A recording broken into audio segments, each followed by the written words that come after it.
বাংলাদেশের বাইরে পৃথিবীর বিভিন্ন প্রান্তে যে যেখান থেকে চ্যানেলে দিয়েছেন আপনাদের সকলকে সাদর আমন্ত্রণ তৃতীয় মাত্রা দেখবার জন্য। বাংলাদেশের মানুষ অত্যন্ত রাজনৈতিকভাবে সচেতন এবং তার ফলে বাংলাদেশের স্বাধীনতা আন্দোলন, স্বাধীনতা যুদ্ধ, স্বাধীনতা এবং স্বাধীনতোত্তর বাংলাদেশের গণতন্ত্রের জন্য বহু সংগ্রাম, লড়াই, অনেকগুলো অভ্যুত্থান, এগুলো বাংলাদেশের মানুষ করেছে। আবার বাংলাদেশের মানুষের কাছে অনেকে মনে করেন যে রাজনীতিটা একটা বিনোদনও। এত অন্য কোনো বিষয় নিয়ে এত বেশি কথাবার্তা আলোচনা বাংলাদেশের মানুষ বোধহয় রাজনীতি ছাড়া অন্য কিছু নিয়ে করে না। আজকের মূল বিষয় রাজনীতি এবং অবশ্যই সাম্প্রতিক রাজনৈতিক ঘটনা প্রবাহ এই আলোচনার মধ্যে আসবে। আলোচনা করবার জন্য আমার সঙ্গে স্টুডিওতে রয়েছেন তিনি নিজে অর্থনীতিবিদ, সরকারের সাবেক সচিব এবং south east bank capital services লিমিটেডের চেয়ারম্যান ডক্টর মোহাম্মদ মুজিবুর রহমান। আমার বায়ে বসা, আমার ডানে রয়েছেন আরেকজন রাজনীতিক, আইন এবং রাজনীতির বিশ্লেষক এবং ঢাকা বার অ্যাসোসিয়েশনের সাবেক সভাপতি অ্যাডভোকেট মাসুদ আহমেদ তালুকদার। স্বাগত আপনাদের দুজনে তৃতীয় মাত্রায়। ডক্টর মুজিবুর রহমান, আমি একটু আপনার কাছ থেকে শুনতে চাই, বুঝতে চাই, কারণ এর আগে আপনার সঙ্গে যখন আমি কথা বলেছিলাম তখন আমরা অর্থনীতি নিয়ে আলোচনার মধ্যে আন্তর্জাতিক সম্পর্ক, আন্তর্জাতিক রাজনীতির অনেক প্রসঙ্গ আপনি টেনে এনেছিলেন এবং খুবই আকর্ষণীয় ছিল আমার মতে সেই আলোচনা।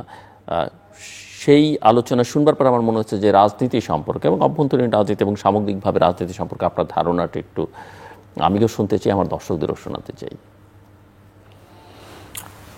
প্রথমেই আপনাকে ধন্যবাদ জানাই, চ্যানেল আইকেও ধন্যবাদ জানাই আমাকে এখানে ডাকার জন্যে। আর আমাদের বিজ্ঞ আইনজীবী মাসুদ সাহেব এখানে আছেন, ওনাদের সামনে আসলে রাজনীতির কথা বলতে যাওয়াটা এটা আমার জন্যে, যে আমি রাজনীতির ছাত্রও না, আবার রাজনীতি আমার পেশাও না, আমি কোনো রাজনৈতিক দলও করি না, এই অবস্থায় আমার একটু নিজেকে খুব বিব্রতকর অবস্থার ভিতরে আমাকে মনে হচ্ছে যে আপনি উস্তাদের সামনে এক শিষ্যকে দিচ্ছেন বা ছাত্রকে দিচ্ছেন যে ছাত্র কিছুই জানে না। রাজনীতি এমন একটা বিষয় যে আমাদেরকে বহুবার আশা জাগিয়েছে, একই সঙ্গে বহুবার হতাশও করেছে। হ্যাঁ হ্যাঁ, তো আমি রাজনীতিটা, আমি যেমন ধরেন আমি অর্থনীতির ছাত্র, সেই হিসাবে পলিটিক্যাল ইকোনমি যেটা, সেটারও আমি ছাত্র। হ্যাঁ, political economy was one of my interesting subject. আর history of the economic development পড়তে গিয়ে রাজনীতি, পৃথিবীর বিভিন্ন দেশে বিভিন্ন রাজনৈতিক অবস্থা কিভাবে সমাজকে পরিবর্তন করেছে, কিভাবে সমাজ উন্নত হয়েছে এবং রাজনীতি এবং অর্থনীতির সম্পর্কটা কি, এটা বোঝার চেষ্টা করেছি ছাত্র হিসেবে। I am still a student. এখন রাজনীতির বিষয়টা হচ্ছে, রাজনীতি ছাড়া যেমন আপনার সমাজ চলে না, তেমন সমাজ ছাড়া যদি রাজনীতি হয়ে যায় সে রাজনীতি টিকে না। যেমন ধরেন, এক সময় আপনার বড় বড় সাম্রাজ্য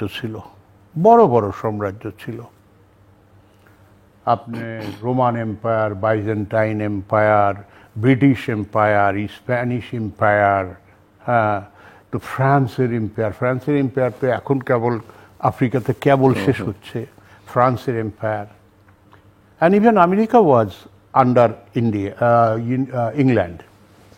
British colonies. And the whole of India was under England, excepting few parts, যেটা আপনার গোয়া টোয়া এগুলো ডাচদের আন্ডারে ছিল, ইভেন ইন্দোনেশিয়া, এই সব অঞ্চল।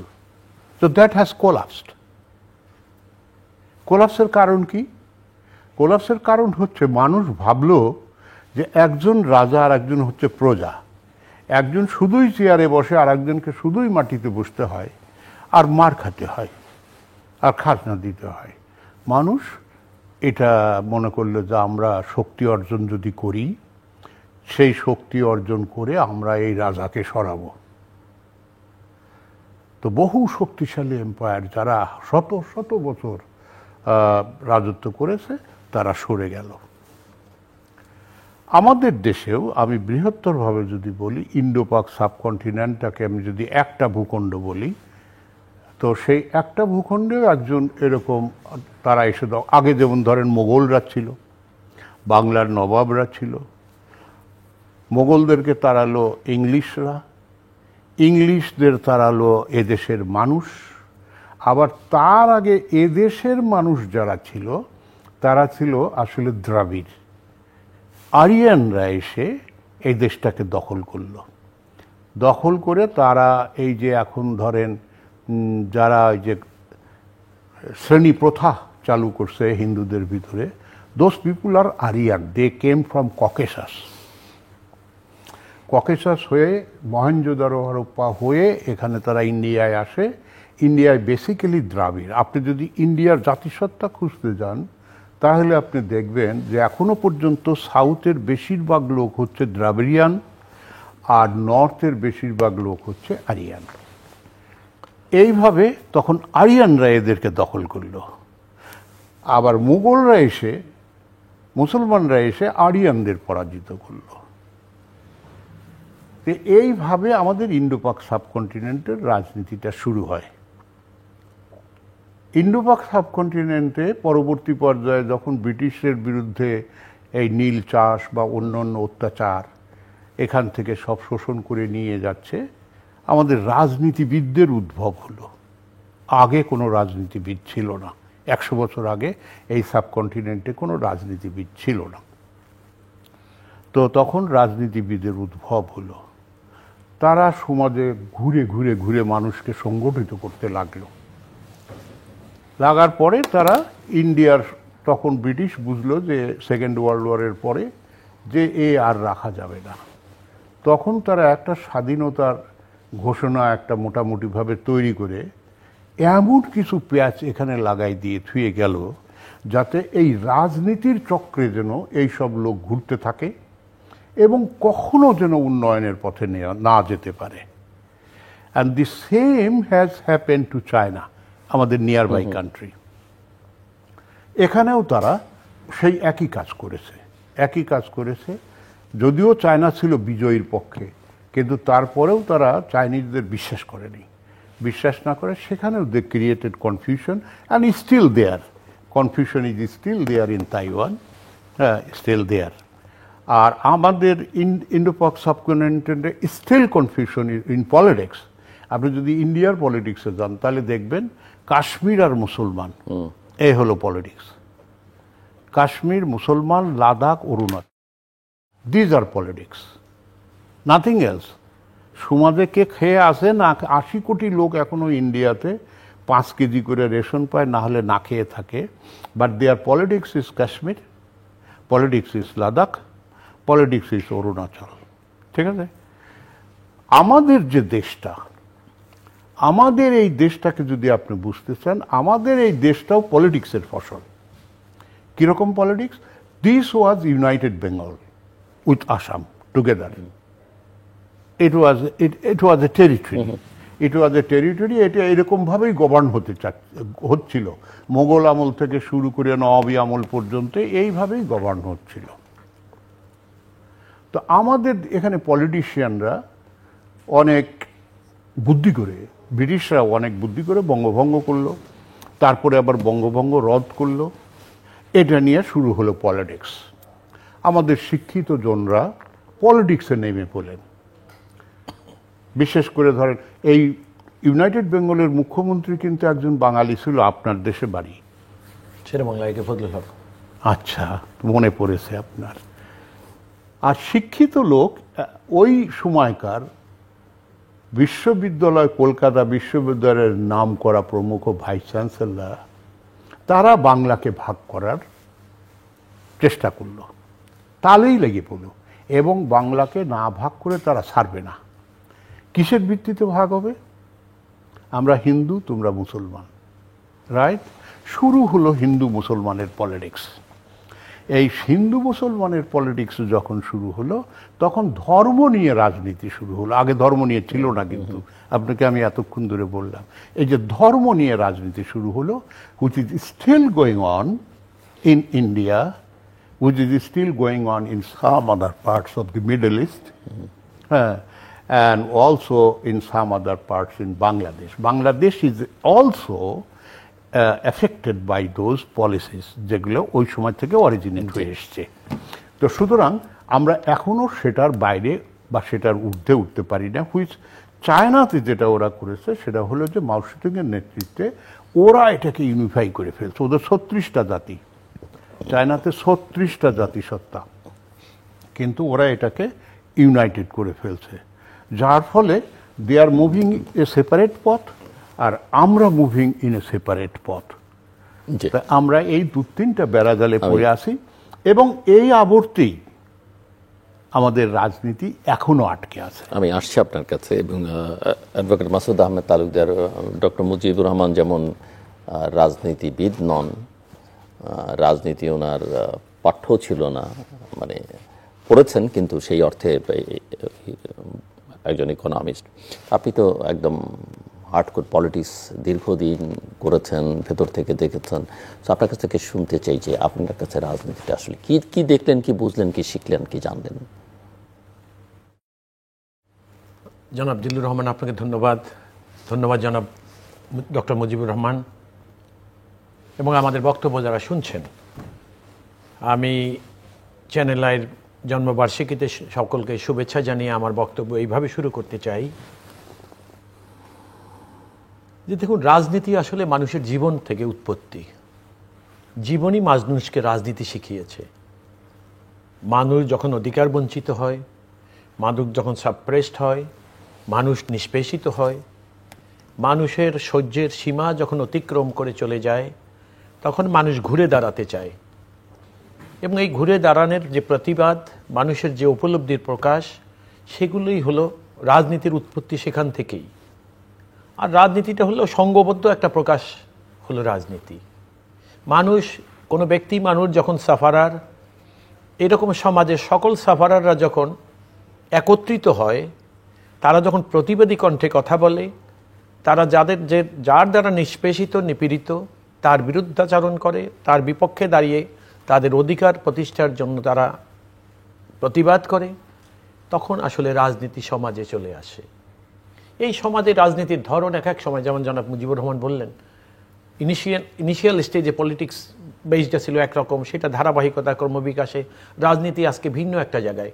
কখনো কখনো দেখা গেছে অর্থনীতি রাজনীতিতে খুব প্রাধান্য বিস্তার করছে, কখনো কখনো দেখা গেছে যে রাজনীতিতে মানুষের অধিকার, মানে অর্থনৈতিক অধিকারের বাইরেও মানুষের আর যে সকল অধিকারগুলো আছে সেগুলো নিষ্পেষিত হলে, সেগুলো অবহেলিত হলে মানুষ একত্রিত হয়েছে, মানুষ প্রতিবাদী হয়েছে, মানুষ সেগুলোকে সংরক্ষণ করার চেষ্টা করেছে, অর্জন করার চেষ্টা করেছে, ধারণ করার চেষ্টা করেছে।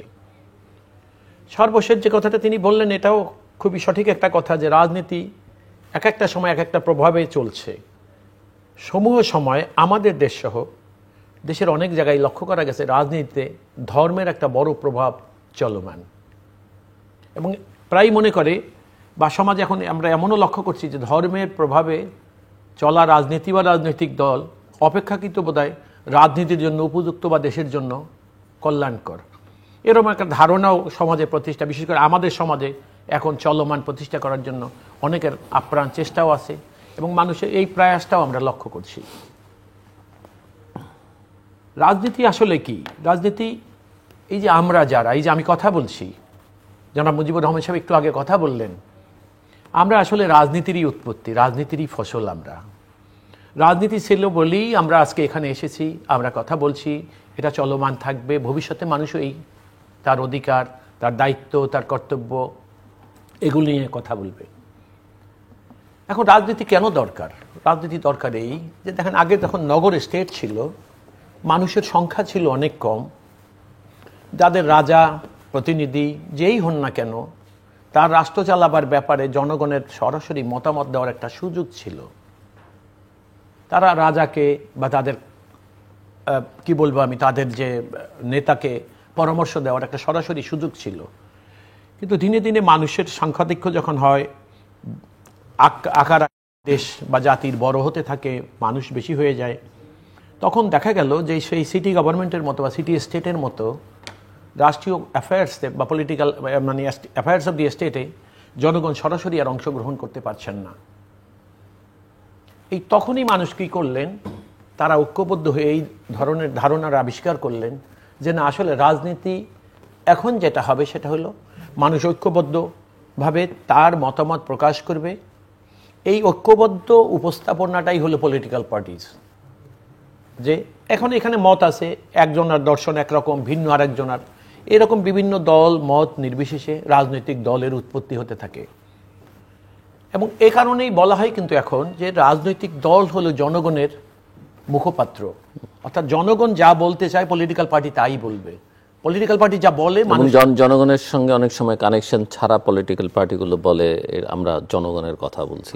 এটা জনাব ফজলুর রহমান একটা চমৎকার কথা বলেছেন, ওনার কথার মধ্যে এই কথাটা বেরিয়ে আসছে যে জনগণ থেকে যখন বিচ্ছিন্ন হয়ে যায় মানুষ, তখন রাজনীতিও অনেক সময় বিচ্ছিন্ন হয়ে যায়, রাজনীতি বিলীনও হয়ে যায়, কথাটা উনি বলেছেন। অতীতে আমাদের অভিজ্ঞতা যা বলে, এরকম বহু রাজনৈতিক দলের জন্ম এখানে হয়েছিল। একসময় তারা নিজেদের মানুষের প্রতিনিধি বা রাজনৈতিক দল বলে নিজেরা দাবি করতেন। সেই সকল রাজনীতি আজকে অস্তিত্বহীন। এই প্রক্রিয়া এখনো চলমান।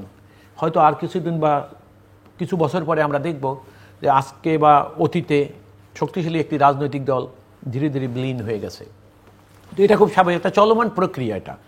তো রাজনৈতিক দল, আমি যে কথাটা বলছিলাম যে জনগণ যখন আগে সিটি গভর্নমেন্টের কাছে বা স্টেট গভর্নমেন্টের কাছে যখন বলতে পারতেন যে আমরা এইটা চাই, এটা চাই না, এটা করো, এটা করা উচিত না, এখন মানুষরা কী করে, রাজনৈতিক দল বিভিন্ন প্ল্যাটফর্মে বিভিন্ন দর্শন একত্রিত হয়ে তারা রাজনৈতিক দল পরিচয়ে মানুষের মুখপাত্র হিসেবে মানুষের বক্তব্য, মানুষের অধিকার রক্ষার জন্য তারা সংগ্রাম করে যাচ্ছে, কাজকর্ম করে যাচ্ছে। এবং আলটিমেটলি দেখা গেছে ওই জনগণ রাষ্ট্র পরিচালনার জন্য এখন যে ক্রমবিকাশের কথা জনাব মুজিবুর রহমান বললেন, ওই ক্রমবিকাশের বর্তমান যে অবস্থায় আমরা যেখানে উপনীত, সেখানে দেখা গেল যে রাজনৈতিক দল জনগণের প্রতিনিধি হবে এবং রাষ্ট্রীয় ক্ষমতায় অধিষ্ঠিত হওয়ার আগে যেমন বন্দুক, গুলি, বল্লম এগুলো নিয়ে রাষ্ট্র ক্ষমতা, রাজাকে মেরে রাজ্য দখল করার যে প্রবণতা ছিল, সেটা তো আর এখন নাই। সেই কারণে জনগণ মনে করে যে বিভিন্ন দল মত এদের মধ্যে রাষ্ট্র ক্ষমতা পরিচালনার জন্য তারা কি করবে, তারা তাদের প্রতিনিধি বাছাই করবে, নির্বাচন হবে। এই যে নির্বাচন প্রথাটা কিন্তু সেইখান থেকেই এখানে আসে। এবং তখন মানুষ যেটা করলেন যে হ্যাঁ, আমরা নির্বাচনে যাব, আমার প্রতিদ্বন্দ্বী প্যানেল বা আমার প্রতিদ্বন্দ্বী পক্ষ আমার সঙ্গে রাজনীতি করবে। বেশিরভাগ মানুষ যাকে সমর্থন করবে, রাষ্ট্রীয় ক্ষমতায় উপনীত হওয়ার তারা উপযুক্ত বলে বিবেচিত হবে, সেভাবেই চলে আসছিলেন। এখন দেখা গেল এই পদ্ধতিও এর নানা রকম উৎকর্ষতা কিন্তু সাধিত হয়েছে। আপনি দেখবেন এটা প্রথম যখন ছিল একটা বেসিক ক্যারেক্টার ছিল, সেটাকে আরও ওয়াইডার করেছে, আরও উদার করেছে। আবার সেই উদার ফর্মের মধ্যে আমরা লক্ষ্য করেছি অনেক রকম অনেক সংকীর্ণতা ঢুকে পড়েছে। যেটাকে আমরা মনে করতাম সবচেয়ে ভালো ফর্ম, সেটাকেই দেখা যাচ্ছে সবচেয়ে বাজে একটা ফর্ম হিসাবে এই সমাজে আবির্ভাব হলো, প্রতিষ্ঠিত হলো, আবার তাদের পতনও হয়ে যাচ্ছে এরকম। তো রাজনীতিটা আসলে এটা হলো কি যে মানুষের অধিকারকে, মানুষের অধিকার রক্ষার জন্য যে সংঘবদ্ধ প্রয়াস এবং মানুষ একত্রিত হয়ে যে বিষয়টিকে নির্ধারণ করে, সেটাই হলো পলিটিক্যাল পার্টি এবং তাদের যে কর্ম, that is political work of the party অথবা পলিটিক্যাল পার্টিস। এখন এটা একটা পারফেক্ট ফর্মে চলে আসে। রাজনৈতিক দল এখন একটা ফর্মে চলে আসে আমাদের দেশের প্রেক্ষিতে। আমি বলছি, আমি বাইরে রাজ যাচ্ছি না। এখন আপনি দেখবেন নানা রকম রাজনৈতিক দল আমাদের দেশে, কেউ নিজেকে বাম মনে করছে, কেউ ডান মনে করছে, কেউ মধ্যপন্থী মনে করছে, কেউ এক্সট্রিম বাম মনে করছে, অথবা কেউ এক্সট্রিম রাইট, অথবা কেউ মনে করছে যে না আমরা এভাবে করে রাজনীতিতে চলছে। এবং জনগণও কিন্তু দেখবেন আপনি কম বেশি যাই হোক না কেন এই সকল রাজনৈতিক আদর্শের সাথে কম বেশি সম্পৃক্ত। এখন মাঝে মাঝে এক একটা সময় আমরা এক এক ধরনের রাজনীতির উত্থান আমরা এই দেশে দেখেছি। এখন যেটা চলছে একটা মধ্যপন্থী রাজনীতির সময়কাল এখন চলছে।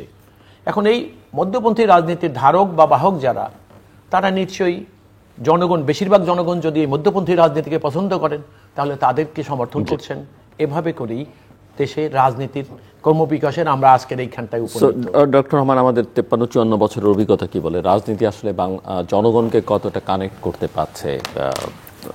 ওনার অনেক সুন্দর বক্তব্য শুনলাম, বাট এখানে আমি আপনাকে ক্যাটাগরিক্যালি কতগুলো জিনিস আমি একটু ফিলোসফিক্যাল ব্যাখ্যা দিয়ে একটু ব্যাখ্যা করতে চাই।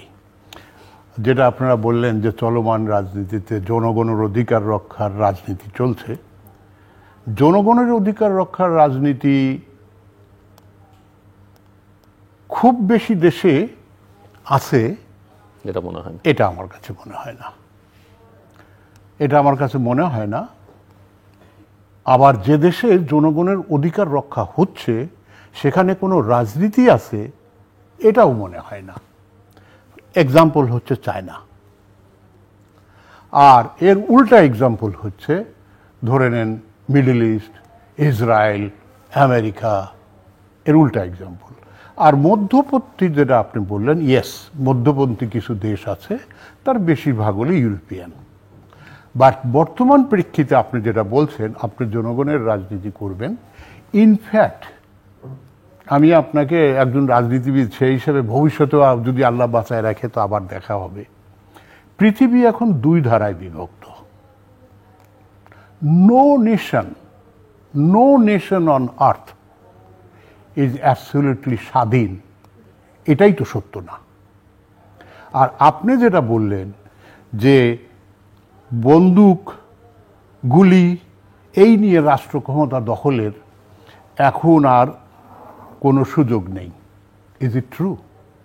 আজকে ভেনিজুয়েলার আক্রমণ হচ্ছে কেন? আজকে ইসরায়েল কেন স্বাধীনতা পাচ্ছে না? আজকে ইরানের উপরে কেন আক্রমণ কে করছে? যার বন্দুক আছে, যার ক্ষমতা আছে। So world is divided into two parts. One is led by United States, another is led by China and Russia. মাঝখানের কিছু দেশ বিপদে পড়ছে, দ্যাট ইনক্লুডিং ইন্ডিয়া। আমরা ছোট দেশ, বিপদে পড়িনি। আমরা এখনো মত প্রকাশের স্বাধীনতা আমরা ভোগ করতেছি না, আমরা মত প্রকাশও করতেছি না। যে দাওয়াত দিচ্ছে তার দাওয়াত খাচ্ছি, কোনো সমস্যা নেই। এই কয়েকদিন আগে দেখেন আবার শক্তি প্রকাশের রাজনীতি এটা প্রকাশ পেল সৌদি আরব আর পাকিস্তান, যেখানে কোনো রাজনীতিই নাই। না সৌদি আরবের রাজনীতি আছে, না পাকিস্তানের রাজনীতি আছে। পাকিস্তানে ফরমাইশি রাজনীতি, ইউ নো দ্যাট। হ্যাঁ, ওখানে ভোট হয় নাম কাবু আসতে, ওটার কোনো মানে নেই। মানে পাকিস্তান মিলিটারি কন্ট্রোল তো করে। এটা কি জন্যে? যে এটা একটা দখলের রাজনীতি। ইন্ডিয়া একটা মিস ট্রাই করে এখন বিপদে পড়ে গেছে। এখন সে এই দিকে যাবে, এশিয়াতে যাবে, নাকি সে আমেরিকার কাছে যাবে? তো ওর রাজনীতি কি, ওর স্বাধীনতা কি? ওকে একটা পক্ষ নিতে হবে, আপনাকেও একটা পক্ষ নিতে হবে, অথবা দুই পক্ষের সাথেই অবনত হয়ে আপনাকে কাজ করতে হবে। আপনি সব কথা প্রকাশ্যে বলতে পারবেন না। আপনার দেশে যতই আপনি রাজনীতি করেন, আপনি প্রকাশ্য রাজপথে আমেরিকা আপনার যত ক্ষতিই করুক, আপনি কোনো স্লোগান দিতে পারবেন না, দিতে দেবে না, আপনাকে জেলে নিয়ে যাবে। আবার আপনি চায়নার বিরুদ্ধে দিবেন, তাও চলবে না। পৃথিবী এখন মূলত দুইটা শিবিরে বিভক্ত। এখানে মত প্রকাশের স্বাধীনতাও আমাদের সীমিত, এটা আপনাকে স্বীকার করতে হবে। কিছু কিছু মত প্রকাশ করে ইন্ডিয়ার মতো বিপদে বাংলাদেশ পড়ে নাই। আমাদের সরকার একটু চালাক বেশি, এই জন্য মত প্রকাশ করতে যায় নাই। উনি মত প্রকাশ করতে গেছে, নেগোসিয়েশন করতে গেছে। তাহলে চায়নার এরা পারতেছে কেমনে? ওরা পারতেছে ক্ষমতার জোরে। ওরা জনগণকে ইউনাইট করছে, জনগণ ওদের পক্ষে, ওদের ক্ষমতা আছে, ওদের রাজনীতি আছে, ওদের টাকা আছে, ওদের রাজনীতি আছে। যে আমেরিকার যে পিছনের রাষ্ট্রগুলা, দক্ষিণ আমেরিকার, এদের দেশে গণতন্ত্র আর স্বৈরতন্ত্র বলতে আমেরিকা যা বলবে শুধু সেইটা, যেটা মনরো ডক্ট্রিন। মনরো ডক্ট্রিন তো আপনি জানেন যে ওটা আমাদের ব্যাকইয়ার্ড। মনরো ডক্ট্রিন হিসেবে তারা ইচ্ছা করলে এক দেশের প্রেসিডেন্ট আছে, সরাই দিল, আর একজন তো পানামার নড়িয়ে লড় থেকে তো তুলেই নিয়ে আসলো। ওখানে যা সন্ধ্যাল যা, দেশের প্রেসিডেন্টকে তুলে নিয়ে যা, আমেরিকায় বিচার করে জেলে দিয়ে দিলে যা। তো সুতরাং ওই দেশের লোকের স্বাধীনতা কোথায়? নেই তো। ওরা ভোট দিছিল, ওর থেকে আগে ভোট দিছিল, আবার এখন মাদুরাকে দিছিল, মাদুরোকে দিছে।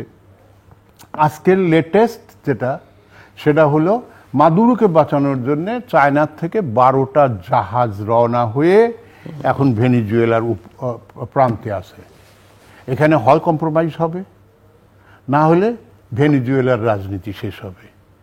তো সুতরাং আমরাও যে সুতরাং আমি আপনাকে যেটা প্রথম বললেন যে কোনো দেশের রাজনীতি মানে মত প্রকাশের স্বাধীনতা, I don't agree with that. হ্যাঁ, আপনি বললেন গুলি বন্দুক নিয়ে রাষ্ট্র ক্ষমতা দখল এখন নেই, এটাও I don't agree with that. তাহলে আমাদের গুলি বন্দুক না দিয়ে আমাদের ডেইলি যে পুশ করতেছে বাংলাদেশে, আমি এক্সাম্পল ইন্ডিয়ারই দিলাম, সেটা কি? মমতা ব্যানার্জি আবার একটা বক্তৃতা দিছে, দেখছেন? বাংলাদেশের বাঙালি পুশ করতেছে, সেটা নিয়ে একটা বক্তৃতা দিছে। উনি আবার বলতেছে যে যদি এইটা ভাঙিয়ে যায় তাহলে কিন্তু আবার অন্যরকম হবে। ঠিক আছে, আমাদের এখানে মত প্রকাশের অধিকার নেই। ইন্ডিয়ার মতো গণতান্ত্রিক দেশে যেখানে ৭৫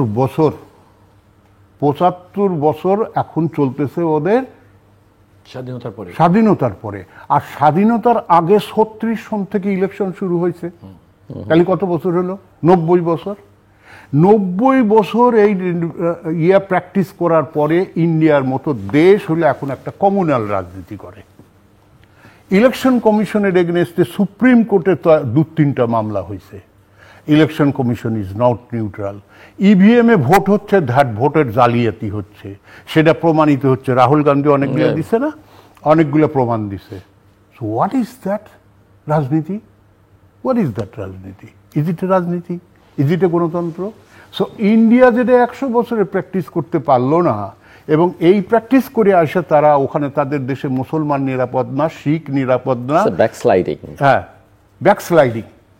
ব্যাকস্লাইডিং। এখানে জনগণ কোথায়? আপনি আমাকে বলেন তো, এখানে জনগণ কোথায়? ৮০ কোটি জনগণ না খেয়ে থাকে, এখানে জনগণ কোথায়? তো সুতরাং জনগণ হচ্ছে রাজনৈতিক পণ, এটা পণ। আর কিছু আছে রাজনীতিবিদ যারা এদেরকে কিছু কিছু সংগঠিত করে এই পণ দিয়ে খেলে। দ্যাট ইজ হোয়াট ইজ রাজনীতি has become today. Or else আপনি ইন্টারন্যাশনাল রাজনীতির ওই প্রবাহে আপনি গা ভাসাই দিবেন, যেদিকে আপনাকে নিয়ে যায় তারা, আপনি সেদিকে যাবেন। আজকে আপনি মনে করেন ইউরোপিয়ান ইউনিয়ন, তার কি স্বাধীনতা আছে? ট্রাম্প বলতেছে ইউক্রেনে যুদ্ধ করলো, এখন বলতেছে যে তুমি যুদ্ধ করবে, আমি করব না, তুমি কিন্তু টাকা আমাকে দিয়ে দিবে, আমি যে বন্দুক দেবো তোমাকে, ও টাকা আমাকে দিয়ে দিবে। এখন বলেন তো কি অবস্থা? ইউক্রেনের কি অবস্থা? কোথায় রাজনীতি, কোথায় গণতন্ত্র? ইউক্রেনের গণতান্ত্রিকভাবে নির্বাচিত সরকারকে আপনি কু করে উচ্ছেদ করে দিলেন। আফ্রিকার বেশিরভাগ দেশে এখন কু হচ্ছে। আবার এই কুর ভিতর থেকে, আমি রাজনীতিটাকে অন্য পার্সপেক্টিভে নিয়ে আসতেছি, এই কুর ভিতর থেকে ২-১ জন এমন দাঁড়াইছে যারা জনগণের নেতা হয়ে গেছে। হয়নি? হয়েছে তো। এখন বর্তমান হলো ইব্রাহিম ট্রাওরে, নিশ্চয়ই নাম শুনেছেন। সে তো কু করে এসছে, কিন্তু সে জনগণের নেতা হয়ে গেছে। দ্যাট ইজ হোয়াট ইজ রাজনীতি। সো এই জায়গায় যে মত প্রকাশের স্বাধীনতা, আপনার সঙ্গে অনেকগুলো বিষয়ে, বাংলাদেশের রাজনীতিবিদরা নিজেরা কতখানি স্বাধীন, বা নিজ নিজ দলে নিজ নিজ মত প্রকাশের ক্ষেত্রে কতখানি করতে পারেন, আসলেই কোনো স্বাধীনতা আছে কি? দেখুন, বিশ্ব রাজনীতি আর আমাদের দেশীয় রাজনীতি দুইটা আলাদা।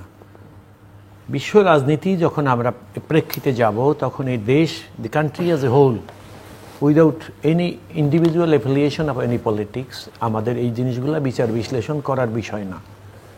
বাংলাদেশ রাজনীতির কোন বলয়ে থাকবে, যেমন জনাব মুজিবুর রহমান খুব চমৎকার বলেছেন যে বিশ্বটাকে দুইটা ভাগে বিভক্ত, এক জায়গায় চায়না এবং রাশিয়া, অন্য জায়গায় আমেরিকা। আমরা কোন বলয়ে থাকব? আবার কখনো কখনো আমরা উভয়ের মধ্যেই থাকার চেষ্টা করি। আমরা এমন ভাব দেখাই, যখন যে আমাদের হাত ধরে তখনই আমরা তাকে বুঝাবার চেষ্টা করি আমরা আপনাদের।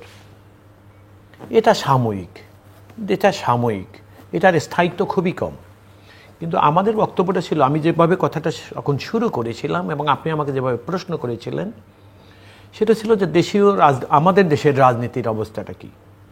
এখন আপনি আমাদের দেশে দেখেন, ওই যে আমি যে কথাটা বলেছিলাম যে আগে যেমন রাষ্ট্র ক্ষমতা একটা গণতান্ত্রিক পদ্ধতি, অর্থাৎ জনগণ যখন রাষ্ট্র ক্ষমতায় বসাইতো ওই গুলি বন্দুক ছাড়া, ভোটের মাধ্যমে, অর্থাৎ মানুষের মতামত প্রকাশ করে স্বাধীনভাবে ভোট দিয়ে নির্বাচন করত, সেই পদ্ধতিটাই এখন আমাদের বা গণতান্ত্রিক দেশগুলায় চলমান। আমাদের দেশে যেটা হয়, আমি দেখেছি যেটা সবচেয়ে দুঃখজনক হয়েছে এই দেশের মানুষের জন্য, এবং আপনি দেখবেন পলিটিক্সের প্রতি এই কারণে মানুষের অনেক হেট্রেট এসে গেছে। যারা রাজনীতি করতেন তারাও রাজনীতিকে ঘৃণা করা শুরু করছেন। এটার কারণটা হলো এটা যে রাজনীতিতে সেই গণতান্ত্রিক বা পপুলার প্রসেসকে অবজার্ভ করে যখন মানুষ তার ভোট দিয়ে তার সরকার বানানো শুরু করলেন, তারা ক্ষমতায় এসে যেই মানুষ তাদেরকে ক্ষমতায় বসিয়েছিল ভোট দিয়ে, তারা মানুষের সেই কথাটা ভুলে যান এবং ভুলে গিয়ে তারা কি করলেন, মানুষের থেকে ওই যে কথাটা জনাব মুজিবুর রহমান বলছিলেন, আমার সেই কথাই বলতে হয় যে মানুষ থেকে সরকার অনেক দূরে চলে যেতে শুরু করলেন। সরকার মানে ওই সরকার তো রাজনৈতিক দলীয় পরিচয়ী সরকার ছিলেন, যে কারণে রাজনীতি বিলীন হয়ে গেছে, রাজনৈতিক দল বিলীন হওয়ার কথা তিনি বলেছেন। দেখা গেছে যে জনগণের ভোটে পপুলার প্রসেসে রাষ্ট্র ক্ষমতা দখল করার পর তারা কি করলেন, ক্ষমতায় বসে তারা নিজেদের চরিত্র পরিবর্তন এনে ফেললেন। একটা পর্যায়ে দেখা গেল যে জনগণ তারা ক্ষমতায় ভোট দিয়ে বসিয়েছিলেন, সেই জনগণের সঙ্গে তাদের দূরত্ব অনেক বেশি হয়ে গেল এবং একটা পর্যায়ে জনগণ যে পদ্ধতিতে তাকে রাষ্ট্রীয় ক্ষমতায় বসাবার যে প্রসেসটাকে তারা অনুসরণ করতেন, জনগণ সেটা থেকে মুখ ফিরিয়ে নিলেন। আমাদের দেশে লক্ষ্য করা গেছে যে গণতান্ত্রিক রাজনৈতিক দল বা পরিচয়ে রাষ্ট্র ক্ষমতা দখল করার পর যখন তারা গণতান্ত্রিক চরিত্র হারিয়ে ফেললেন, তখন জনগণ আর সরকার অথবা ওই সরকারে থাকা রাজনৈতিক দল বিস্তর ফারাকে পড়ে গেলেন। একটা পর্যায়ে যারা ক্ষমতায় ছিলেন তারা এটাও দেখলেন যে না, ক্ষমতায় পরবর্তীতে আসা বা ক্ষমতায় টিকে থাকার জন্য জনগণের সমর্থন বোধহয় এখন আর সম্ভব না। তাদের কর্ম বিস্তার বিশ্লেষণে অথবা যে কারণে বা যে উদ্দেশ্যে জনগণ ক্ষমতায় বসিয়েছিল, সেই বিচার বিশ্লেষণে দেখা গেল যে জনগণ তাদের প্রতি আর জনগণের সেই আস্থার জায়গাটা তারা রক্ষা করতে পারে না বা তাদের প্রতি আর নাই। তখন কি করলেন, ওই যে গুলি বন্দুকের কথা দেখেন, যে গণতান্ত্রিক পদ্ধতিতে মানুষের মতামতই ছিল সবচেয়ে প্রধান, সেখানেও কিন্তু গুলি বন্দুকের জায়গা চলে আসলো। আমাদের নিজের দেশের প্রেক্ষিতের কথাই যদি আমি বলি, আপনি দেখবেন 2008 সনে, আমি আপনার এখানে আগেও বলে গেছি, আমি আজও বলে যাচ্ছি, এই কথাটা আমি সবসময় বলি এবং বলে যাব যতদিন বেঁচে থাকবো। 2008-এর নির্বাচনটাকেও আমার কাছে মনে হয়েছিল যে একটি শক্তি, জনগণের মতামতের সেটার প্রকার ছিল না, একটা শক্তি বা একটা বলয় কাউকে বসাবার জন্য অথবা কাউকে ব্যবহার করে রাষ্ট্র ক্ষমতা দখলের একটা প্রবণতা লক্ষ্য করেছে এবং তারা লক্ষ্য করেছেন। এবং তারপরের যে নির্বাচনগুলো আমাদের দেশে হয়েছে, কোনোটাই জনগণকে ভোট দিতে হয়নি, কোনোটা 5%, কোনোটা 10%, কোনোটা বিনা ভোটে রাষ্ট্র ক্ষমতা, এবং সেখানে ওই বন্দুকগুলিরই কিন্তু আশ্রয় নিয়ে রাষ্ট্র ক্ষমতা দখল করতে হয়েছিল এদেশে, এই গণতান্ত্রিক পদ্ধতিতেও। সেই জন্য আমরা বলেছিলাম যে এই উত্থান পতন, এই যে ক্রমবিকাশ, দেখা গেছে যে মানুষ যেখান থেকে শুরু করেছে, কিছুদিন পরে একটা পরিক্রমার পরে মানুষ আবার সেখানেই ফিরে যাচ্ছে। শিক্ষিত মানুষ আবার চেষ্টা করে অশিক্ষিত হচ্ছে। মানুষ অধিকার নিয়ে ক্ষমতায় বসে মানুষের অধিকারের কথা ভুলে গেছে। যারা মতামত দিয়ে রাষ্ট্রীয় ক্ষমতায় বসাইতেন, সেই মানুষ যেমন ক্ষমতার মতামত দেওয়া থেকে নিজেদেরকে বিরত রাখলেন, যারা ক্ষমতায় আসতেন তারাও মনে করছে জনগণের মতামত নিয়ে আর ক্ষমতার দরকার নেই। এই যে একটা স্থবিরতা রাজনৈতিক বা গণতান্ত্রিক পদ্ধতিতে চলে আসে, সেই স্থবির অবস্থাটা কাটাই ওঠার জন্যই আপনি দেখবেন দেশের আবার অন্য রাজনৈতিক দলটা সংগ্রাম করে গেছে, নিষ্পেষিত হয়েছে, নিপীড়িত হয়েছে। এবং আপনি দেখবেন একটা ঠিকই, যখন কোনো রাজনৈতিক দল তার গণতান্ত্রিক চরিত্র হারিয়ে ফেলে এবং স্বৈরাচারী বলয় বা স্বৈরাচার হিসাবে নিজেকে প্রচার করে, দেখবেন এদেরও কিন্তু একটা সীমাবদ্ধতা আছে, একটা লিমিটেশন আছে, একটা নির্ধারিত সময়কাল আছে। এরপরে কিন্তু তাদেরও বিদায় নিতে হয়েছে। রাজনৈতিক দল, রাজনীতি যেমন বিলীন হয়ে গেছে, এই ক্ষমতায় থাকা স্বৈরাচারদেরও কিন্তু একটা পর্যায়ে বিলীন হতে হয়েছে, যার সব উৎকৃষ্ট উদাহরণ আমরা দেখেছি 5ই আগস্টে আমাদের দেশে হয়েছে। সে কারণে যে জিনিসগুলো হয়, এখন রাজনীতি নাই, কেন নাই রাজনীতি? যেই রাজনীতি আমার দেশকে জন্ম দিয়েছে, যেই রাজনীতির কারণে আমি আজকে এখানে, আমার জনাব মুজিবুর রহমান, আপনি এবং আমাদের বক্তব্য যারা শুনছেন, সবাই কিন্তু কম বেশি রাজনীতির কারণেই আমাদের আজকের এই আইডেন্টিটি, আমাদের পরিচয়, আমাদের শক্তি, আমাদের শক্তির সোর্স এগুলো। কিন্তু দেখবেন আজকে সেই রাজনীতির প্রতি কিন্তু মানুষের হেট্রেড। কি কারণে? এর জন্য দায়ী কারা? এর জন্য দায়ী কি সাধারণ মানুষ, যারা আমাদের রাজনীতি করা মানুষকে রাষ্ট্র ক্ষমতায় বারবার বসিয়ে হতাশা হয়েছেন, ব্যর্থ হয়েছিলেন, এবং যারা মানুষের আস্থা অর্জন করে ক্ষমতায় বসে শুধু অনাস্থা দিয়ে গিয়েছিলেন এবং জনগণ থেকে অনেক দূরে সরে গেছিলেন মানুষ। সে কারণে, এবং আপনি দেখবেন আমাদের দেশে একটা নির্বাচন ফেব্রুয়ারিতে হবে, এরকম একটা কথা এখন চলমান।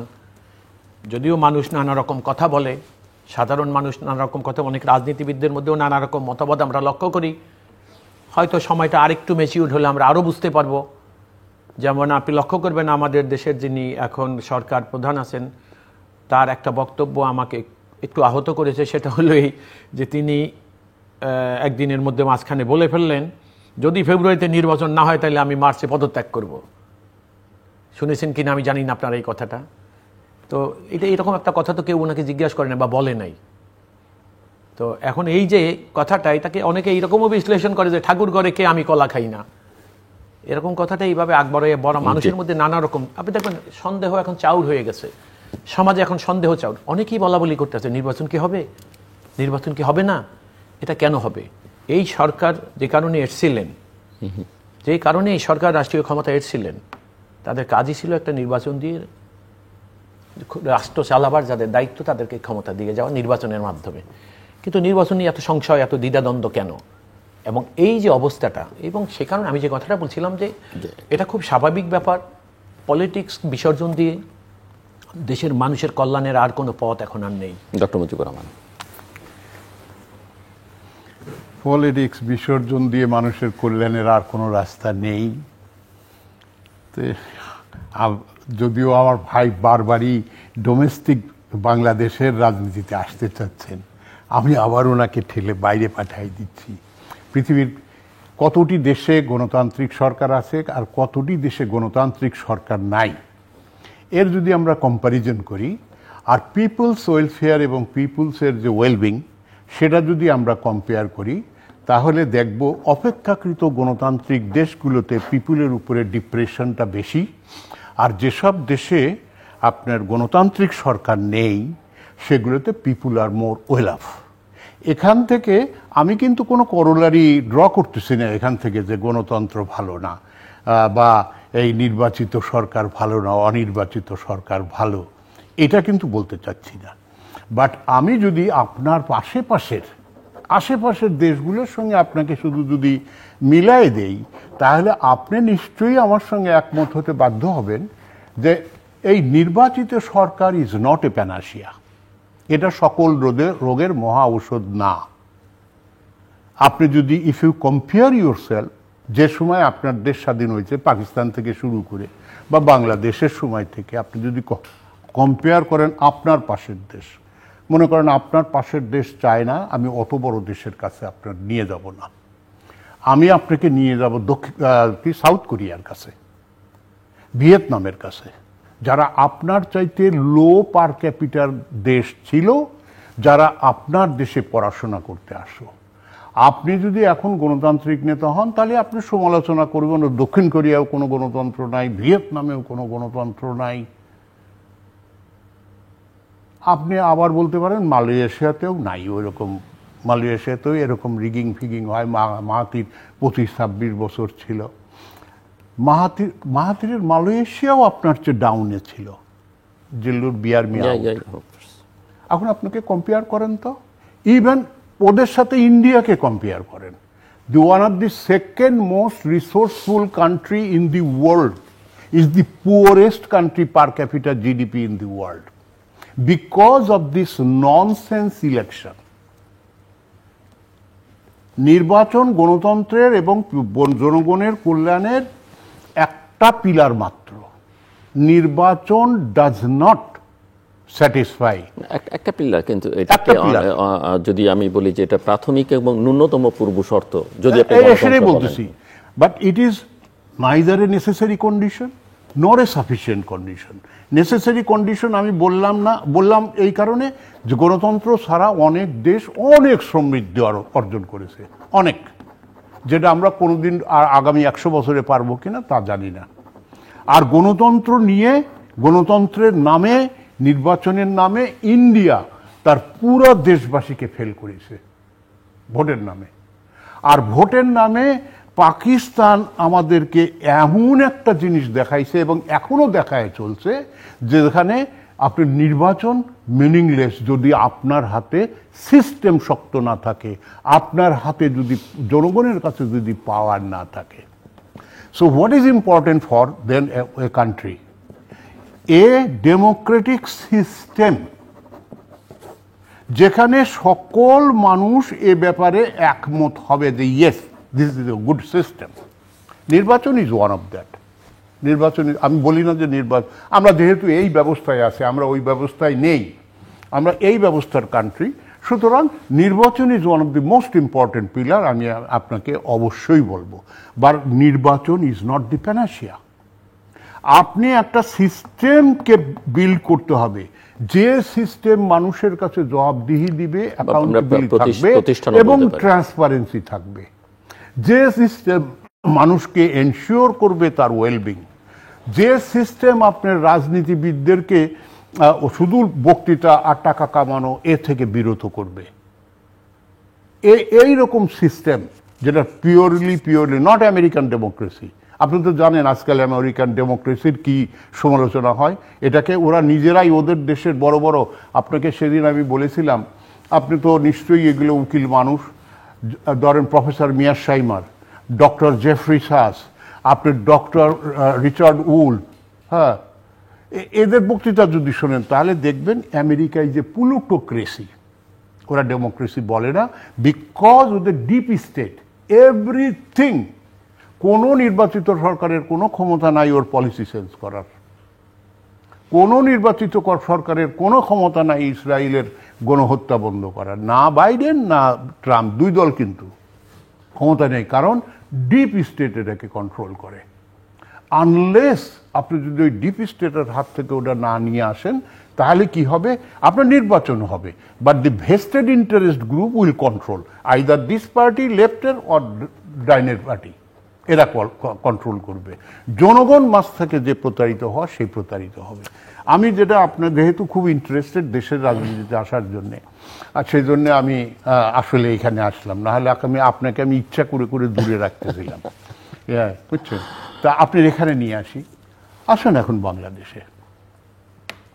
বাংলাদেশে আসলে আমরা দেশ স্বাধীন হলাম অনেক সংগ্রাম করে, বহু লোক মারা গেছে, অনেকে 30 লক্ষ, অনেকে আবার বলে কম বেশি যাই হোক, আমি এইটা নিয়ে কথা বলি, কিন্তু একটা ম্যাসাকার আমাদের জাতির উপরে হয়েছে এবং আমাদের অদম্য ইচ্ছা ছিল যে আমরা একটা স্বাধীন গণতান্ত্রিক একটা জাতি ব্যবস্থা পাব।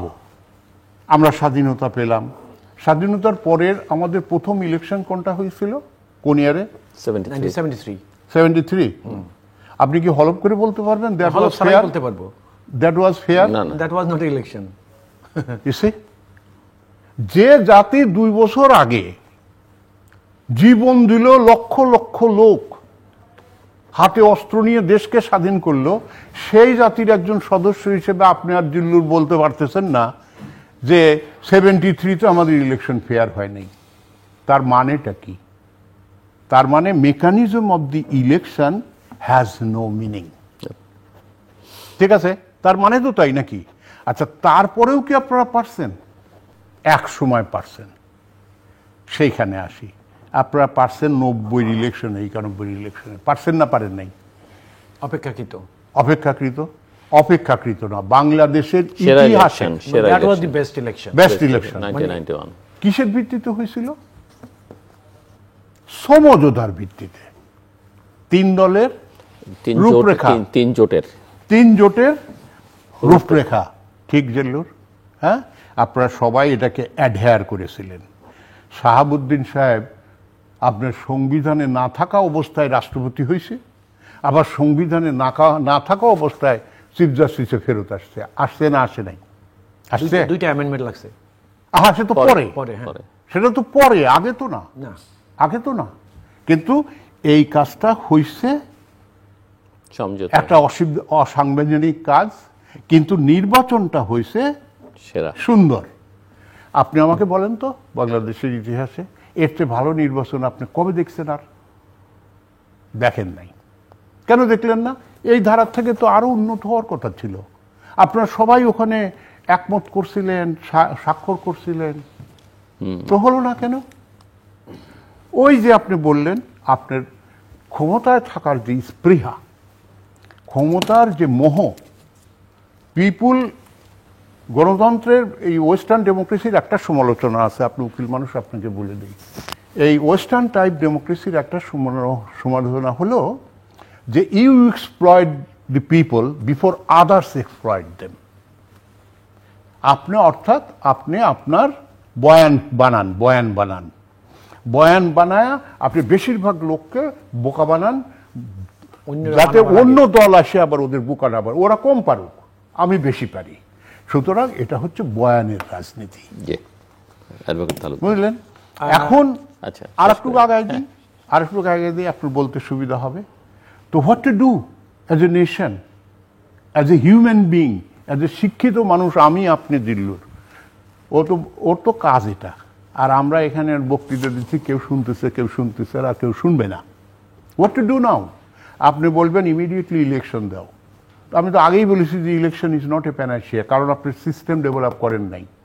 এই সিস্টেম ইলেকশনকে ধারণ করতে পারে না, পারছে না। তাহলে কি হবে? আপনি সবাইকে আবার 90-তে ফেরত যেতে হবে, একমত হতে হবে, এবং সেটার ফাউন্ডেশনকে এতটাই স্ট্রং করতে হবে, সেই স্ট্রং ভিত্তির উপর দিয়ে আপনি নির্বাচন বলুন, সংসদ বলুন, এটা করতে হবে। আর একটা কাজ অত্যন্ত জরুরি, আপনি, মানুষ তো সেকেন্ড বেস সলিউশন করে, মানুষ কিন্তু ফার্স্ট বেস সলিউশন করতে পারে না, ঠিক কিনা আপনি বলেন? মানুষ ফার্স্ট বেস সলিউশন করতে পারে না, মানুষের ভুল হবেই। সুতরাং এই সিস্টেমের ভিতরে, এই প্রসেসের ভিতরে আপনাকে আর একটা জিনিস আনতে হবে, সেটা হলো checks and balance. Very important. Checks and balance, এটাকে আনতে হবে।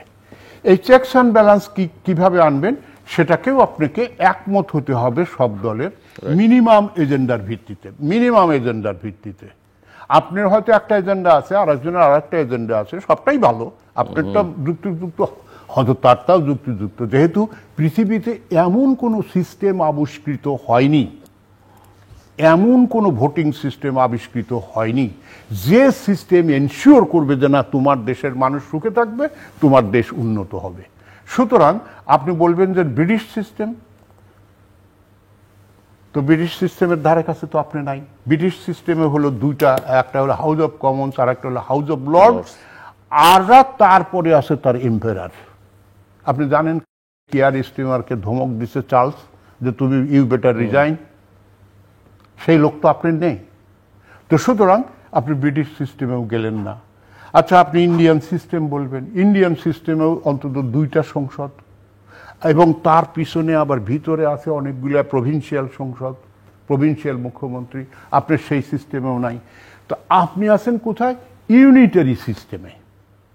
ইউনিটারি সিস্টেমে বাংলাদেশ আছে, এবং ইউনিটারি সিস্টেমের রেজাল্টটা কি? যে কোনো, আপনি এই ইউনিটারি সিস্টেমে আপনি যে কোনো নির্বাচন করেন, that will tend to rise the autocracy, because there is no checks and balance. আর আপনাদের নির্বাচন পদ্ধতি হলো উইনার্স টেক অল। আপনার এক জায়গায় 5 জন ক্যান্ডিডেট দাঁড়াইছে, আপনি মাত্র 27% ভোট পেয়ে you can be elected as their representative. That is also unfair. এই ইউনিটারি সিস্টেমে হয় কি জানেন? মাইনরিটির শাসন চলে। সুতরাং আপনাকে এই সিস্টেমের উন্নত করতে হবে, আপনাকে সবাইকে একমত করতে হবে, মিনিমাম এজেন্ডার ভিত্তিতে আপনাদের সবাইকে আগাতে হবে। অ্যাডভোকেট মাসুদ আহমেদ। জি, আপনি অনেক কথা বলেছেন, আমার অনেক সময়ের দরকার, কিন্তু অতটা সময় তো ভাই আমাকে দিবে না। এই যে ডিপ স্টেট যে কথাটা আপনি বলেছেন, এটা কি দেখবেন ইদানিংকালে আরেকটু ভিন্নভাবে মানুষ উপস্থাপন করছে, সরকারের মধ্যে আরেকটা সরকার, এরকম। এটা সব দেশের সরকারের মধ্যেই নাকি আছে একটা পাওয়ার বা প্রেসার গ্রুপ হিসাবে যাদেরকে বলা হয়। In many of the states in the world I can say, in many আছে। দেখেন, এখন সবচেয়ে বড় ব্যাপারটা হলো কি, যেমন রাজনীতিতে ডান আর বাম একটা ধারা ছিল, আমরা কিন্তু রাজনীতি এখন বিশ্ব রাজনীতি বাদ দিয়ে যদি আবার দেশের পলিটিক্সে চলে আসি, এখানে সংঘাতটা একটু ভিন্ন। সেটা হলো রাজনীতি এবং অরাজনীতির একটা সংঘাত দীর্ঘদিন যাবৎ এই দেশে চলে আসছে। এদেশে যারা রাজনীতি করে না তাদের একটা ধারণা, all hated to the politicians, বলে রাজনীতিবিদরা আসলেই কিছু বুঝে না, তারা কিছু করার উপযুক্ততা নাই তাদের। এইরকম একটা, এই অরাজনৈতিক ব্যক্তি এবং রাজনৈতিক ব্যক্তি, অরাজনৈতিক ব্যক্তিরা রাজনীতি ব্যক্তিদের চাইতে অপেক্ষাকৃত যোগ্য, এরকম একটা প্রবণতা সমাজে দীর্ঘদিন যাবৎ। এরা খুব জ্ঞানী মানুষ তো, অরাজনৈতিক ব্যক্তিরা, তারা করে কি সামনের একটা দিকে অগ্রসর হতে থাকে, হঠাৎ বাধাগ্রস্ত হলে তারা পিছপা হয়, সেখানে রাজনীতি আবার সেই জায়গাটাকে দখল করে, আর অপেক্ষা করতে থাকে অরাজনৈতিক নেতারা বা অরাজনৈতিক ব্যক্তিরা রাজনীতি কবে আবার ব্যর্থ হবে, এরপর আবার তাদের আবির্ভাব হবে। আমাদের দেশটা বারবার এরকম অবস্থায় পড়েছে। রাজনীতির বিরুদ্ধে আমাদের অভিযোগ করাটা খুব সহজ, রাজনীতিবিদদের বিরুদ্ধেও তাই, রাজনৈতিক দলের বিরুদ্ধে। কিন্তু আপনি দেখুন, যা ক্রমবিকাশ, যা উন্নতি, আপনি রাজনীতিবিদ বা রাজনীতিকে বাদ দিয়ে চিন্তা করে দেখেন তো, অরাজনৈতিক লোকরা এই দেশে কি উন্নতি করতে পেরেছে, হবে না এবং কোনোদিন পারবে কিনা সেটার কোনো নিশ্চয়তা আপনাদের কাছে আছে কিনা। এখন দেখেন, আমি আবারও বলি, যখন আপনি ১/১১ আসলো, তখন একটা অরাজনৈতিক শক্তির হঠাৎ আবির্ভাব হলো, তাদের hatred always to the politicians and political parties. কিন্তু একটা পর্যায়ে দেখলেন যে খুবই হালে পানি পাইলেন না, চলে গেলেন। কিন্তু সংঘাত থেমে নাই, তারা সাইলেন্ট হয়ে যায় মাঝে মাঝে, কিন্তু আবার পরিবেশ পরিস্থিতি অনুকূলে আসলে তারা আবার মাথা চাড়া দেয়। কিন্তু মজার জিনিস কি, আপনি দেখেন এরা স্থায়ীভাবে প্রতিষ্ঠা করে নিয়েছে যে তাদের শত্রুই হলো রাজনৈতিক ব্যক্তিরা। কিন্তু একটা জাতি যাদের উন্নতি দুনিয়াতে হয়েছে, রাজনৈতিক বলেন আর অরাজনৈতিক বলেন, মিলিত প্রচেষ্টাই কিন্তু একটা সমাজের উন্নতি হয়েছে। এখন রাজনীতিবিদদের রাষ্ট্রীয় ক্ষমতা দখল করার একটা পদ্ধতি হলো রাজনীতি, কিন্তু রাজনীতিতে আপনি রাজনীতির মাধ্যমে রাষ্ট্র ক্ষমতা দখল করার পরেও যদি ওখানে বসেও রাজনীতি করেন, তাহলেই তো। আমি সবসময় এই কথাটাই জিলু ভাই এই তৃতীয় মাত্রার টকশোতে আমি একের অধিকবার বলে গেছি যে democracy is a government of minority. আমার ধারণায়, আমি রাষ্ট্রবিজ্ঞানের ছাত্র, তারপর ল আছে আমার, গভর্নমেন্ট অফ মাইনরিটি। আমি সবসময় বলি যে democracy is a government of minority. কিভাবে আপনি দেখেন, 5টা রাজনৈতিক দল নির্বাচনে অংশগ্রহণ করেছে, একটি রাজনৈতিক দল 23% ভোট পেয়েছে, সে আর একটা রাজনৈতিক দল 28% ভোট পেয়েছে। দেখা গেল 28% যারা, তারা সংসদের যে স্ট্যান্ড, তাতে একটা সরকার ফর্ম করার জন্য যে মেজরিটি দরকার তারা আর্ন করেছেন, কিন্তু তাদের জনগণ ভোট দিয়েছে 28%। তাইলে আপনি দেখেন 28% যদি হয়, তাহলে 72% লোক কিন্তু ভোটই দিল না। অর্থাৎ যারা রাষ্ট্র ক্ষমতায় চলে আসলেন তারা কিন্তু 72% লোকের ভোট পেলেন না। ওই জন্য তো বাংলাদেশে এখন কিছু কিছু দল পিআর পদ্ধতি এখন এটার কারণটা কি? এই যে পিআর আসছে কেন দেখেন, পিআর বিষয়টা হলো কি, ওই রাজনীতির মধ্যে পলিটিক্সের মতো। পিআরটা হলো রাজনীতির মধ্যে বা পলিটিক্সের মধ্যে রাজনীতির মতো। পিআর মানে কি দেখেন, এখন একটা প্রফেশনাল বা প্রপোর্শনেট রিপ্রেজেন্টেশন যেটাকে বলা চাচ্ছে কি, অনেক রাজনৈতিক দল আছে দেখেন, বরিশাল বেসড একটা রাজনৈতিক দল, সেফার, আমি নাম বলছি না, একটা আছিল রংপুর বেসড, একটা আছে মাইমিসিং বেসড। তো এনারা রাজনীতিতে দাঁড়ায় গেলেন, বা ফরিদপুর বেসড একটা 18 জনে কি একটা রাজনৈতিক দল করেছিলেন, দাঁড়ায় গেল, দেখা গেল যে 1% ভোট পেয়েছে দেশে, বাস সংসদে তারা 2-3টা সিট পেয়ে গেলেন। এইটা মনে করছিল যে ওই কি বলে, মানে রাজনীতিটাকে একটা খেলা মনে করছেন। এই খেলা মনে করতে গিয়ে তারা কি ভাবতেছে যে এই পদ্ধতিটাকে, এবং এটা কেন বলতেছে এগুলো মনে তো, আপনি সবচেয়ে বড় যে কথাটা আমি বলছিলাম যে পলিটিক্সের মধ্যে যে সবচেয়ে বড় সমস্যা হয়ে গেলে, পলিটিক্সের মধ্যে যে রাজনীতি ঢুকে গেছে, এটা একটা সবচেয়ে বড় সমস্যা এই জাতির জন্য। যে যখন যা বলে, যে যা ভাবে, যেটা প্রকাশ করেন, তিনি মনে করেন তিনি, এবং সবচেয়ে অসহায় হলো জাতি। প্রত্যেকে কিন্তু জাতির কথা বলে। আপনি তো আমার কথাই ফেরত আসছেন। না, আমি আপনার কথা ফেরত আসছি না, আপনার কথা তো যদি সাধারণ মানুষের, আপনি আপনার কথাটাই লক্ষ্য করেন, দেখেন সবাই আমরা বলি স্বৈরাচারের জন্ম। আরে স্বৈরাচারের জন্ম তো হওয়ার কথা না, যে পদ্ধতিতে গণতান্ত্রিক পদ্ধতির যদি ফেয়ার প্র্যাকটিস থাকতো, সকল প্র্যাকটিসের রাস্তাটাকে বন্ধ করে, যেমন আপনি দেখেন না 2008-এ রাতে ভোট বাক্সের মধ্যে ঢুকিয়ে ক্ষমতায় আসার পরে তারা কি করলেন, 14-18 নির্বাচন কিভাবে করলেন। আপনি সংবিধানে 70 ধারা রেখে না, আপনি ইউনিটারি সিস্টেমে আমি আপনাকে বলি, কিভাবে দিবেন? আপনার এই কথার সঙ্গে আমার সাংঘাতিক দ্বিমত। সেটা কারণটা কি, আমি সেই দ্বিমতটা আমি বললাম না, আমি কেন দ্বিমত করছি আপনাকে বলি। আপনি যে কথাটা বলেছেন, আগে নির্বাচন পদ্ধতিটাকে, 70 তো পরের কথা, আফটার ইফেক্ট। আপনি নির্বাচিত হওয়ার পরে 70 আপনাকে কতটা চেক অ্যান্ড ব্যালেন্স করবে, সেই জন্য আপনি 70-এর কথা বলেন, অনেকেই বলে যায়। কিন্তু আমার বক্তব্য তো ওই 70-এর পর্যায়ে পৌঁছার আগের কথাগুলো নিয়ে আমার বক্তব্য। আপনি ভোট যেভাবে করে আসলেন, যেভাবে করে যাচ্ছেন, তো আমি কথাটা এইভাবে শেষ করতে চাচ্ছি যে দেখেন,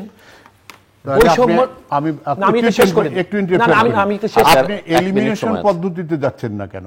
যে 50% ভোট না পাইলে তুমি ইলেকটেড হলে না। আমি আপনাকে বলি, শুনেন, এখনকার যেমন আপনার ওই কথাগুলোর প্রেক্ষিতে আমার এই কথাটা বলতে হয়। আপনাকে মনে রাখতে হবে 1991 সনের নির্বাচন ভালো হয়েছিল। অবশ্যই 1991 সনে যে সরকার নির্বাচিত হয়ে রাষ্ট্র ক্ষমতা দখল করেছেন, তারাও ভালো ছিল। সব মানুষ কিন্তু তাদের প্রশংসা করে। আপনারা কি লক্ষ্য করেছেন? অপেক্ষাকৃত সব কথাই হবে। কিন্তু মজার ব্যাপারটা হলো, এই আপনি যে কনসেনসাসের কথা বলছেন, 3 দলীয় জোটের উপরে, আমি একটু 1 মিনিট সময় আমাকে দয়া করে দেন। আপনি 3 দলীয়, আপনি আজকের কথা বলেন, আজকে যারা অরাজনৈতিক ব্যক্তিরা রাজনৈতিক দলেরকে একটা মতে আইনে ঐক্যমত তৈরি করে দিয়ে তারা চলে যাবেন, যেতে চাচ্ছেন, কালকে এরা রাজনীতিবিদরা কেউই তাদের কথা রাখবে কি রাখবে না তার কোনো গ্যারান্টি ক্লজ তারা দিয়ে যেতে পারছে না। এখন আগামী দিনের প্রেক্ষিত কি হবে শেষ সে কিন্তু ওনারা জানছে না, আজকে যারা এনাদেরকে জোর করে ধরে একটা। তো সেই কারণে কথাটা হলো এইখানটায় যে আপনাকে আমি without any pressure or anything আমাকে জানতে হবে রাষ্ট্রীয় ক্ষমতা দখল করার যে ফেয়ার প্রসেস সেটাকে। এখন আপনি যেটা বলেন, এখন বলেন যে 51% ভোট না বলে সরকারই বানাইতে পারবে না, এই যে কথা কোথায় পাবেন আপনি? সংবিধানে থাকতে হবে, আইন দেশের সুপ্রিম লতে থাকতে হবে। আজকে যারা আপনি আজকের আইনে এই যে পিআর পদ্ধতি, আমি না শেষ করি, আজকের যে পিআর পদ্ধতির কথা আলোচনা করব আমরা, আজকের পিআর এর কথা দেখেন, সংবিধানের বাইরে গিয়ে তো কিছুই করতে পারবে না। কনসেনসাস যেটা করেছিলেন শাহাবুদ্দিন সাহেব এনেছিলেন, দুইটা অ্যামেন্ডমেন্ট লেগেছিল। দর্শক, অনুষ্ঠানের শেষ প্রান্তে এখন তো আপনার একটা সামাজিক যোগাযোগ মাধ্যম ফেসবুক, এক্স এবং ইউটিউবে তৃতীয় মাত্রা লাইভ স্ট্রিম হচ্ছে, আপনারা দেখতে পারেন। টেলিভিশনের পর্দায় দেখতে না পারলে যে কোনো সময় যে কোনো স্থান থেকে ইউটিউবে তৃতীয় মাত্রা চ্যানেলটি সাবস্ক্রাইব করে পর্ব বা পুরনো পর্বগুলো আপনারা দেখতে পারেন। অ্যাডভোকেট মাসুদ আহমেদ তালুকদার এবং ডক্টর মোহাম্মদ মুজিবুর রহমান, অসংখ্য ধন্যবাদ এই আলোচনা অংশ নেওয়ার জন্য।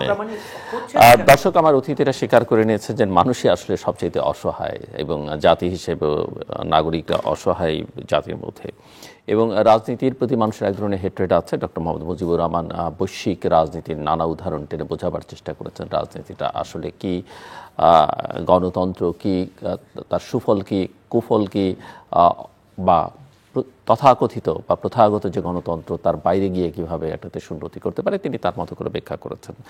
অ্যাডভোকেট মাসুদ আহমেদ তালুকদার দেশের তিনি যেহেতু রাজনীতির ভেতরকার একজন মানুষ, তার মতো করে রাজনীতিকে ব্যাখ্যা করবার চেষ্টা করেছেন।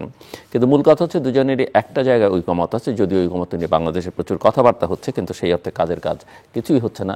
যেটি আলোচনার মধ্যে এসেছে যে 1991 সালে গোটা জাতি 3টা জোট এবং 3টে জোটের মধ্যে অনেকগুলো রাজনৈতিক দল মিশে একটা ঐকমত্য হয়েছিল এবং তারা একটা রূপরেখা দিয়েছিল, যে কারণে সংবিধানের বাইরে গিয়েও বাংলাদেশের ইতিহাসে সেরা নির্বাচনটা করা সম্ভব হয়েছিল।